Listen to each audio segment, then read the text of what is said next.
Hello, St. John Fishers. Happy New Year to everybody. Well, we're at the start of the calendar year out here in January.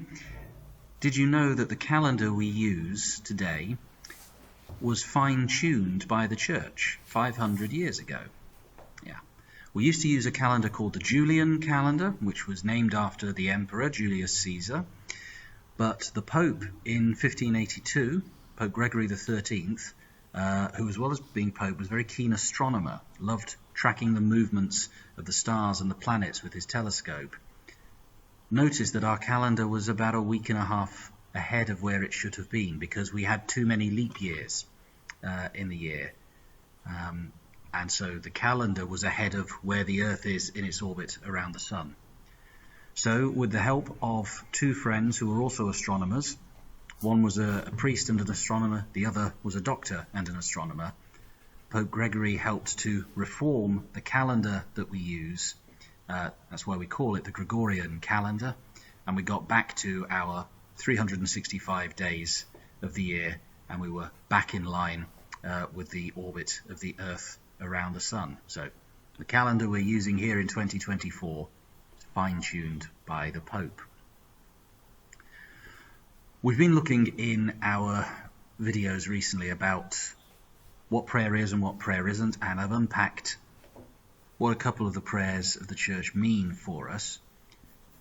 I thought we could look at some different types of prayer, different ways of praying. We all know, or we should know at least, prayer isn't about making wishes to God and having them granted or not granted. We don't pray to a genie who gives us 3 wishes. We pray to a God who knows what is best for us and knows where our true happiness lies. And so prayer is about matching up our plans and our wishes with God's plans and God's wishes for us, knowing that our truest happiness lies in doing God's will for us. We think of Jesus in the Garden of Gethsemane, the night before he was crucified, asking, "Please, Father, if it's possible, let me not be crucified. I really don't want to die, but I'm here to do your will, not mine. So if I have to go ahead and be crucified and then resurrected, your will, not my will, be done."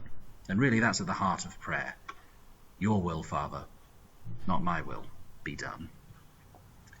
There's a lovely passage in the Catechism about prayer which describes it as being as human as eating, breathing, loving.